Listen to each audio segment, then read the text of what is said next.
Money. It affects our everyday life. But how do we make more of it? Manage it. And make sure we make the most of our money. Welcome to Money Mindful, a podcast to teach and support you as you learn to manage your money. Hello, beautiful people, and welcome to episode 20 of the Money Mindful podcast. Today on the show, we have financial experts Paul Gordon and Janine Robertson, authors of Spenditude, a life-changing attitude towards money. I'm very excited to have them on the show. One, because Spenditude is the book that we are reading this month in book club. And two, because when it comes to managing our money and creating more money for ourselves, one of the fundamental building blocks towards creating change is our mindset. And it's really refreshing to have a book about money that is on mindset, because without the right mindset or right attitude, it doesn't matter what you do with your money habits, your mindset and attitude is going to be the guiding foundation. So it's really exciting that there's a book out there that helps you develop awareness around this. We're also going to be doing a book giveaway. Paul and Janine are generously giving 2 listeners the chance to get their hands on a copy of the book. So stay tuned till the end where I'll give you the details of how to win a copy. But first, a little listener shout out to Ibu Steph. She writes, inspiring and practical, loving this podcast, as well as the blog and subscription email updates from Meaghan. Since I started listening in late 2019, I've knocked off consumer debt and it feels great. Set and started working towards some small but significant money goals and learned heaps about topics that were previously a bit daunting, like insurance, estate planning, and rent vesting.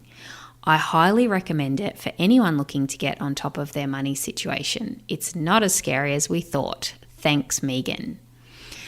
Ibu Steph, when I read this review, I did a little twirl and a jump up and down, because my whole motivation for starting this podcast was to support women just like you in having more exposure to information about money and how to make positive change in your life by hearing stories from other regular women just like you, just like me. We're not financial experts, but we have the skills and the knowledge to set ourselves up financially and create what we want when it comes to money.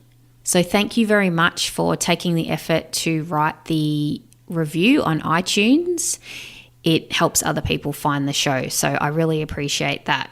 And just a little hot tip, Ibu Steph mentioned that she subscribes to the email newsletter, and that's right, we have a newsletter that goes out once a week on Tuesday when the podcast drops, and I tell my newsletter subscribers all the things. So in fact, this book giveaway that we are doing today, they knew about that weeks ago. So if you don't want to miss out on all the things, make sure you head over to the website, www.moneymindful.com.au, and hit that subscribe button. I'll put a link in the show notes. Okay, let's cue the interview. Paul and Janine, welcome. I'm thrilled to have you here on the show. We are talking about your book, Spenditude, today. I've been talking a lot about it on my social media, and it's the book for book club this month for Money Mindful. So let's talk all the things. How about we start by, can you introduce yourself? Thanks, Meaghan. Janine and I are very excited to be on your podcast. Our background is that about 15 years ago, we started working together on a project which was to help people who were impacted by redundancy. which is a really tough time in people's lives. And what we found by interviewing over 10,000 people, that there was a sort of a common theme, that those who were kind of good with money got through fairly easily, but those who didn't have a really good relationship with money struggled. And this sort of theme came across all different age groups. It didn't really matter what you earned or what stage in life you were. So that sort of set the scene for us to think, there's something going on here around people's attitudes to money. And we felt as though it was probably something that was deeply ingrained in you from a young age. And that sort of started us on this journey of exploring people's spenditude. Yeah, so we've been talking about it, as Paul said, for about 15 years and working in corporate spaces in financial wellbeing. So seeing lots of people over that period of time. So was the book to help the people that you were serving at that time, or was it more than that? I think the book came out of us learning more and more about how most people we meet fall into one of the three Spenditude categories. And we wanted to sort of document those categories, but also talk about how if you can address and understand your behaviour to money, that's the first step towards changing your spenditude. And that's a very different prospect than doing a budget or doing those yucky things that most money books want you to do. Mm-hmm. Yeah, well, that's what I love about Spenditude so much. And what attracted me to the book was I've read plenty of how-to books, but one of the things in the how-to books that's either only lightly touched on or not there at all is all about mindset. And I know that you're using the word attitude, but I think it's very much mindset and the thinking behind what you think about money. And in my opinion, that's the most important thing. That's the foundation for everything. And the other parts of the day-to-day management of money, like if you invest in something or do you save money, that's just the details. That's just what you choose to do. But the starting point is the mindset. So I'm thrilled that there's a book just about mindset when it comes to money. And I think I better just stop here and say, how about I get you to explain what those three categories are? Because I think we're talking a little bit like everybody's read the book, because of course, haven't you read the book, everybody? But for those of you who haven't, could you explain to us those three categories that you're talking about that we fit into when it comes to our attitude about money? Okay, well, there's a spender, a slender, and a defender. It's not a joke. They don't walk into a bar. They're actually three very different behaviour types. So if we could go to the two polar opposites. So a spender is somebody who uses money, transacts with money, but is not interested in the mechanics of money. So when they have it, they spend it. When they don't have it, they borrow it. So there's clearly a type like that. At the very other end is defenders. Defenders, in their DNA, is financial security, financial independence. They don't mind spending, but they hate waste. So for them, they look at any sort of spend through kind of like a value lens. You know, they're very thoughtful before they spend. And in the middle is the slender. And the slender is the majority of the population. And what they do is when they spend, they get guilty. The spender doesn't get guilty. The spender's having a great old time. Or they'll do some defender things, like get themselves really organised with their money and understand it, but they don't stick to it. So they're the sort of people in the middle. And we sort of say that the best way to describe them is they're frustrated. They don't like that the spenders are having a good old time, and they don't like the fact that defenders are getting ahead. I see. Yeah, well, I can relate to that, definitely. Well, the funny old thing about... Sorry. Yeah, no, go on.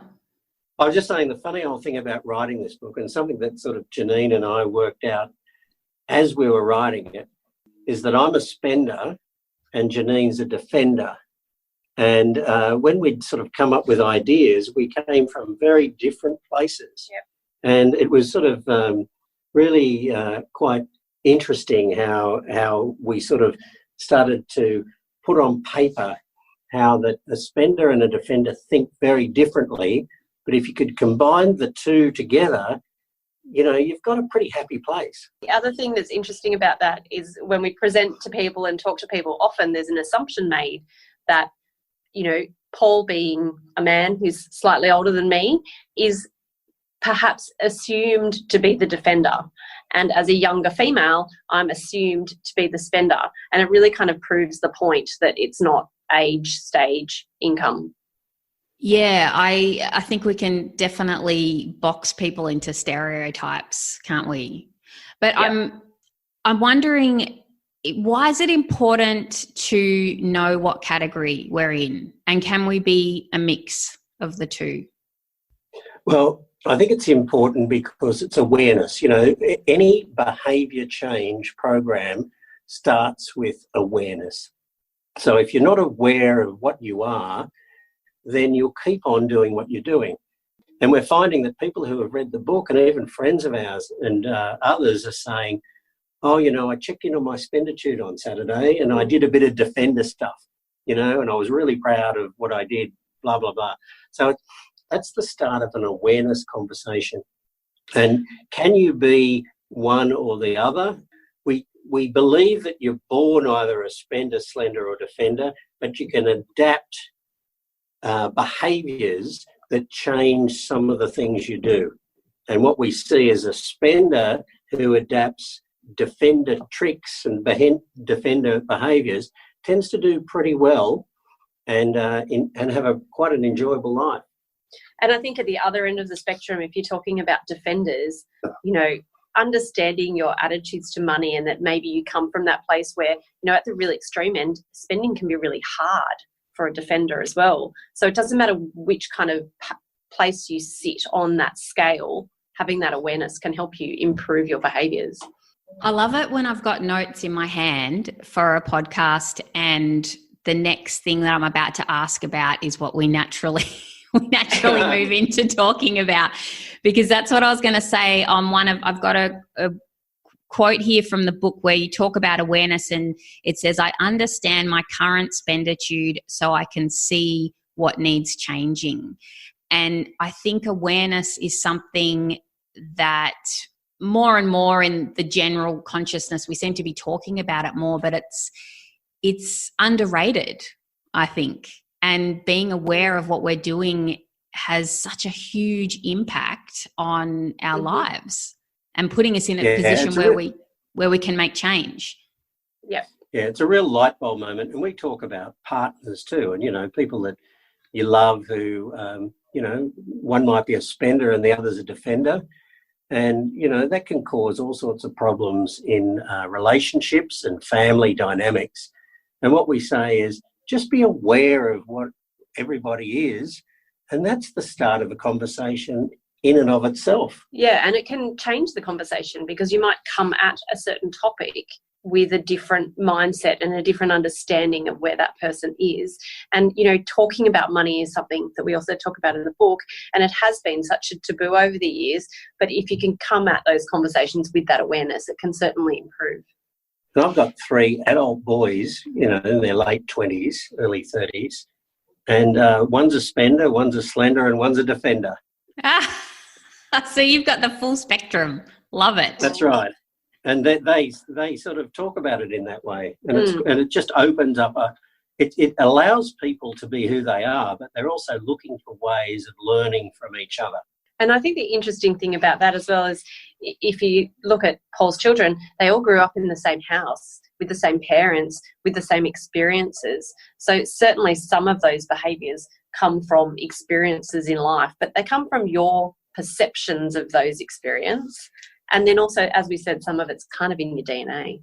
Yeah. All right. Well, I want to come back. I want to circle back to this topic. But before we do, one of the first chapters in the book really took me by surprise, but I absolutely loved it. And it's about sleep.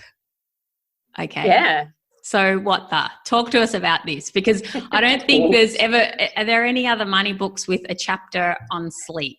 And why have you included this chapter? I know obviously because I've read, but for our listeners, talk to us about this. Yeah, so sleep is one of those fundamental things, and I think we are seeing more of discussions about sleep in media in various things, but basically your brain is operating at a reduced capacity if you're not getting consistent sleep. And one of the things that leads to is poor decision making. It leads to anxiety and, physical health conditions as well. So if you think that people operating on a small amount of sleep are making good decisions with their money, then we need to revisit that and really look at where are those decisions coming from. Sleep is a fundamental thing for brain function and for physical, health. A spender with not much sleep is a dangerous human because Harvey Norman will get them. Yeah. Yes. And so think about it as well, we deprive ourselves of sleep, and we live in an age where, we have access to shopping at any time of day from our phones, from our bedrooms, from our lounge rooms. How many times have you been online shopping and watching television at the same time? All of these things combine, and reduced sleep is helping us make poor decisions with our money. I am just really glad that was included, because that's actually not something that I thought about, although I do think about how sleep affects my day to day, but I didn't make that connection to do with money, but it's affects all aspects of our lives in all respects, really. Yeah. Yeah. And if you're a spender and maybe you're the type of person who enjoys shopping, or shopping is a bit of a stress relief and that kind of thing, then improving your sleep quality can really help to get you to focus better on some of those habit change things that we were talking about. And they also, there's that 3 a.m. anxious hour when you wake up and everything is magnified by about 1,000,000%. And then you start to get anxious. And anxiety is really just unresolved conflict floating around in your head. And often it has a financial sort of bite to it. And defenders or spenders or slenders can still be triggered by that 3 a.m. Anxiety around something to do with money. So not only do you need to work on your sleep hygiene, and we've got a whole range of stuff around that in the book, but also it can keep you awake. And so if you can be aware of your spenditude, then that can certainly help. Yeah, well, I know from my own experience that spending money makes me feel good. It's like eating food, if I'm sort of feeling like a bit, I want that dopamine hit. Yeah. Personally, I think I'm a defender, but I can relate to, I can go out and spend money and feel good, just like I can go and eat some chocolate and also feel good for a temporary period of time. But there's consequences for that, obviously. But you mentioned in the book there's, what is it, like a kind of process called the Type 5. Are you happy to talk to us a little bit about that? Yeah, that's fine. So it's chapter 6, I think it is. So the first thing we talk about in that is making a plan and pivoting, but we actually say make a little plan. So I think when you talk about goal setting and you're thinking about changing habits, having some big, large goal that's overwhelming is kind of setting you up for failure.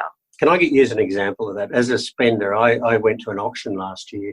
Because I'm much more aware of the defender tricks, I didn't go to the auction just with my emotions. I went to the auction with a tiny little plan, which was don't spend any more than this amount. And as much as that sounds obvious to everybody, spenders at auctions can be really vulnerable, and the auctioneer will smell a spender from the moon. So you've just got to be have this little plan in place to protect yourself against yourself. Yeah. So it doesn't matter if that's a plan in the sense of what Paul's saying, a moment in time or kind of a longer term goal. just making sure it's reasonable and achievable. And then the second part of that step 1 is pivoting. So, when you've done that step, reassessing, where do we need to go next? Am I on the right path? Things happen in life, you can't make a big 5-year plan and expect that everything is going to go exactly as you expect it to. And you do have, and this is one of the only sort of like really kind of money parts of it, I think, is the spend less than you earn. I mean, that's in every book, isn't it? You had to have that in there. Yeah. But if every book that has been written that said spend less than you earn was successful, then, we'd all be doing really well. I think sometimes it's hard to do, right? Especially these days when you can tap a phone, a ring, a credit card in some way, and we just have lost this connection to our money a little bit. There's no cash anymore. There's no cash. So spending less than you earn, I think, is harder today than it was, for my grandmother. She received cash. She put it in her jars, envelopes, whatever it might have been. She allocated money to different expenses because there was no way to access any additional money. We just live a different way of life, I think. Yeah. So you go on in the book to explain some further steps to do that with the type 5, but we might not need to give it all away because you need to go out and get the books, ladies. That'd be great. Yeah. But the following on from these 5 steps that you give us, then you talk about something called, and I'm loving that you make up these words because I actually make up words all the time, and I hear myself on the podcast saying variations of words that, but anyway, that's a whole nother story. But you talk about this concept called rewirement as opposed to retirement. And I think this is a fantastic point that is really relevant to the people listening today who are not at retirement age. And this is something that they need to be thinking about now. But you explain this concept in a bit of a different way. So I'll let you explain. Yeah, we believe that term retirement was quite handy and very understood 50 years ago, but it's really outdated. The idea that you work to your 60s somewhere and stop completely and then live a life in retirement kind of worked when you died in your 60s, but we're living into our 80s and 90s and 100s now. Through life, you really do need to be forgetting that plan and thinking about what you're doing now and continually rewiring yourself. And rewiring could be thinking about having a side hustle. There's a lot of people out there that are renting out anything that moves or doesn't move that they own to make money, and we talk about that a fair bit, and there's some really interesting examples there. Or even just learning new skills, because we talk about the future of jobs due to technology. We talk about the fact that we're going to continually have to consider where we're at much more around what we're doing today rather than thinking of some mythical time into the future. So get rid of that word retirement and rewire regularly. And I think if you think about 50 years ago, people did work really hard, probably in jobs that had more physical labour as well, and they only lived in that retirement phase for such a short time. As we said before, about the way we use money, life's just evolved. It's just really different. And I think careers have evolved. As Paul said, the future of work's going to be very different to what it is today. And there's a really funny example of a side hustle. There's a lady I know that's got a cat, and it's a good-looking cat, apparently, and she posts it up on Instagram, and it's got a big following, and now the cat industry wanted to endorse their product next to this cat. This cat's got 25,000 followers, and that's her side hustle. And I think if you can do that with the cat, there's things that you can do. Must be a good-looking cat. Maybe. I love it. And I think that you have really hit on such an important topic, and not even just for retirement. I'm experiencing that in my own life, and that it's just happened, and I didn't know that this was going to happen, but we've moved and our circumstances have changed. And I can see now that I need to make moves about thinking about my career moving forward, and that's just becoming part of life. Yeah, and we're not sort of dissing super either, because super is just a way for the government to give us a bit of a tax break for long-term savings, and that's really good. And defenders maximise that tax break. You know, they would not consider missing 1 cent of a tax incentive. So it's a done deal. But for the majority of us, we're not maximising that tax break, so we're actually throwing money away by not understanding it. And that's the point. You know, if you're a spender or a slender, learn a couple of these little defender tricks, and that one is a classic. Yeah, learning along the way. And, you know, that aligns to the rewinement. You've got to keep learning along the way. It's important to have those different skills in life, in the same way it's important to learn about those things that are further away in life. 100%. And, you know, that's why I'm doing this book club, just purely to create a space where we can learn more, because that's what it's all about. You know, you just need to keep evolving, and you don't have to know it all at once. You don't have to learn every single thing, but you just pick up another little tip and pick up another thing that you can change. And before you know it, you are changing your behavior, because I know you talked about that in the book, Paul, about that you're a spender, but you obviously have changed some of your spending ways. Yeah, it's the most powerful thing, is to know that you can change things once you're aware. And when we talk to groups of people, that's the light bulb moment, is when those in the room who are spenders or slenders say, okay, so I don't really have to change a lot.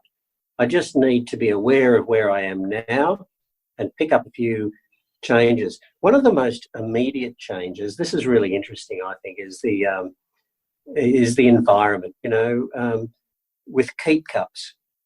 So a keep cup's an interesting concept, because there's two things happening with a keep cup. One is you're protecting the environment, so environmentally friendly thinking people love that. But the other is it's cheaper. You know, our coffee shop near where we go for a coffee is sort of like a 50 cents discount on a keep cup. So if you're a defender, you may look at that 50 cents and be very comfortable that you've saved 50 cents on a coffee. But if you're a spender, you might look at it as that you're helping save the planet. So what we say to spenders is, just put a few things ahead of purchase, like the planet, like helping others, like decluttering. And that is the start of picking up some defender tricks. And on the topic of coffee, we always say, go have a coffee. Oh, yeah. Have as many as you like. Changing your coffee habit is probably not going to be the fundamental thing that you do. You'd be better off to go buy a coffee and read a book. And smashed avocado, what's your opinion on that? Oh, God. You know what? Don't start me. You've got to enjoy good things in life, and if you come at money from a perspective of never being able to enjoy yourself, you're probably not going to have as good of a time. And that smashed avocado lady was the #1 bestseller when we were #7, and I was dirty on that. I thought we were getting beaten by bloody avos.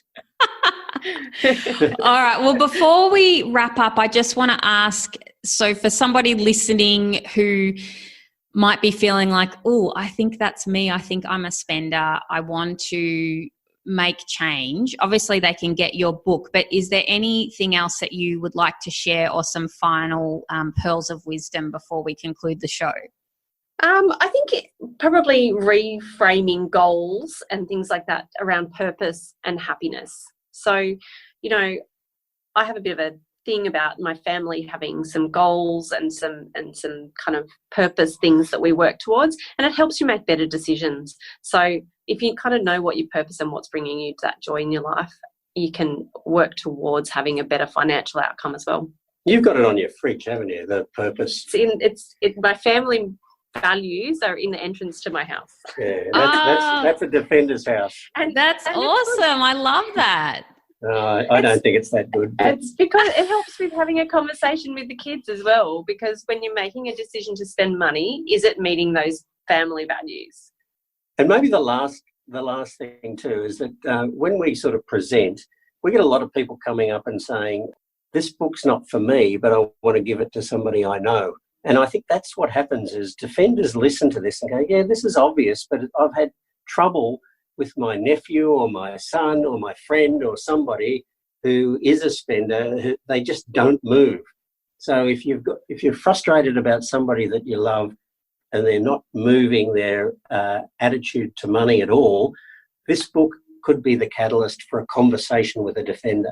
Fantastic. Well, speaking of the book, you have been very generous and are going to give a couple of our listeners a copy of your book. So in order to get a copy of the book, what we're doing is you need to think about, are you a spender, a slender, or a defender? And we want you to email me. I'll give you the details at the very end of the show, but you're going to email Money Mindful and you're going to tell us which one you are and why. Tell us a little bit about your money story and why you think that you fit into that, which category. And is there a category that you would prefer to be in? I'll give all the details at the end of the show. And I think I will conclude by saying thank you so much. We had some behind the scenes information. We did have a few technical hiccups at the start, but I think we worked it out in the end. Thank you very much for joining me on the show today, Paul and Janine. Thanks so much. We really enjoyed it. And there you have it, Paul Gordon and Janine Robertson, authors of Spenditude. So many important points in that conversation and in their book. So just to recap, they talk about that we are one of three different categories. We're either a spender, a slender, or a defender. And once we've identified what one we are, it comes down to awareness. We know what we are, we know what our behaviour is and our attitude towards money, and so then we're in a position to make change. And they touch on some really important points, such as, first of all, starting with getting the right amount of sleep and improving our sleep hygiene so we're in a position to make clear decisions and make positive changes in our life. Janine touched on the first steps we can take when we want to make change, and that's setting a goal, but a small goal, to make a little plan and then pivot. So not to overwhelm ourselves by trying to tackle some whole new money regime, but taking little steps to move forward. And I really like that. And they go on to explain 5 steps in detail in the book. And they also have an 11-step framework, if you will, or should I say pathway to follow in terms of improving your attitude towards money and making positive change. Okay, so how do you get your hands on the book? This is what you need to do. They talked about the 3 categories of attitude towards money. So there's the spender, the slender, and the defender. So what you need to do to get a copy of the book is, first you need to go and subscribe to the Money Mindful newsletter that comes out every Tuesday, and then you need to email me and let me know, are you a spender? Are you a slender, or are you a defender, and why? So tell us a little bit about your money story and why you think you are a spender or a slender or a defender, and which one would you like to be and why. If you're already a subscriber, no problem. Just reply to any of the newsletters with your answer. And the winners will be drawn at the Facebook Live Book Club meeting, which will be held at 8:30 p.m. on Tuesday, the 31st of March. So that's in 2 weeks' time. Book Club is meeting to discuss the book Spenditude and talk about how we can apply what we've learnt in the book. Anyone is welcome to join, even if you haven't read the book and you want to hear more about it and join in on the discussion. That's Tuesday the 21st of March at 8:30 p.m. and it will be a Facebook Live on the Money Mindful Facebook page. I will put links to that in the show notes, and I will put links to where you can subscribe to the newsletter in the show notes as well. There you have it, folks.